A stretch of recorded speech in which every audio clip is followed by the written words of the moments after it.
Next up is a book about a subject I don't think there's nearly enough accessible, interesting material out there about for someone like me who's not an expert in the field. So I was really excited when I found this at the bookstore. It's called The Authentic Confucius, A Life of Thought and Politics by Annping. With the recent ascendancy of New Age religion and metaphysics, if you can even sort of bear to hear those words without your ears grating together, it's been difficult to discern the scholarly from the hogwash, the learned from those whose aimless spirits are drawn to the next universal panacea. The problem is only compounded, I think, when we see the convergence of these ideas with those in Buddhism, Hinduism, and other Asian religious traditions. Thankfully, the author of this book, Annping, provides us with a carefully thought-out perspective, a deep reverence for the history of both China and Confucius's life in particular, and the much-appreciated scholarly credentials. After studying mathematics, she received her PhD in Chinese thought from Columbia University and has taught at both Wesleyan and Yale. Her husband, by the way, is renowned author and sinologist Jonathan Spence. He wrote a wonderful book called The Memory Palace of Matteo Ricci. If you haven't read it, please go do so. Spence is also at Yale. By the way, Matteo Ricci, he was a 16th century Italian Jesuit priest who was the first to Latinize Confucius's name from the original Chinese Confuci, and would also translate much of the Confucian corpus into Latin. So he was really important in introducing Confucius to the Western world. In this book, Qin does a really wonderful job at contextualizing Confucius's political thought, and the book is basically serves as a kind of political biography. He was born in the time period commonly referred to as the spring and autumn periods, which spanned some 3.5 centuries when China was in a state of basically existential crisis, torn apart by familial conflict and discord. Matters came to such a head that he spent 14 years, from 497 to 484 BC, in exile, passing from one feudal state to the next.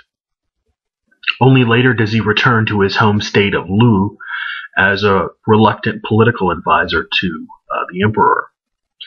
In such a mess, the principal concerns of Confucius's thought make much more sense.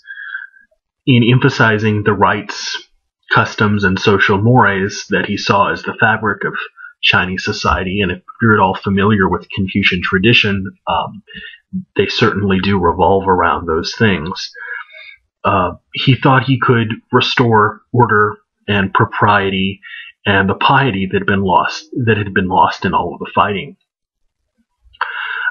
Confucius had some inherently conservative ideas, like I said, piety, order, propriety, the family,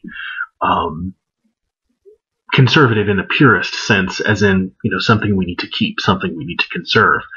And I think they were utterly essential to work,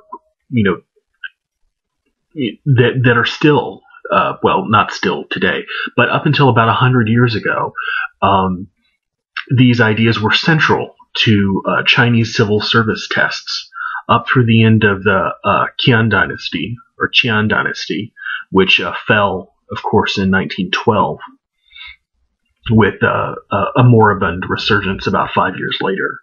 But, that goes to show that basically what he thought and the advice that he gave was relevant for about 24 centuries. That's kind of an impressive record. And of course, while you don't really need to know Confucius back and front to pass the civil service exams in China these days, there are a lot of concepts in Chinese culture, of course, that are still inherently Confucian. Respect for elders, respect for authority, respect for hierarchical structure. These things all come out of Confucian religious traditions. Ping's ability to marshal the gaps in ancient Confucian historiography is just as interesting, just as good. Her primary sources are small in number, almost wholly limited to the Analects of Confucius, the Zhou Xuan, and Sima Quan's biography, all of which date anywhere from about 100 to 500 years after Confucius's death. The hagiographic nature of a lot of these materials, especially those written by his students, makes painting an accurate portrait of him very difficult. But Ping uses these sources not only to create a biography, but to provide illustrative vignettes that shed a lot of insight into what Confucius considered the most important in both the individual and society and the state. This is a really reliable introduction to the thought, history, and influence of Confucius and his time, which was 5th century BC China, all couched nicely within the political context he was continually at odds with. And I think it should come pretty highly recommended for anyone interested in Confucius or Confucian philosophy or just Chinese history, especially the what's called the Warring States period, which I mentioned earlier.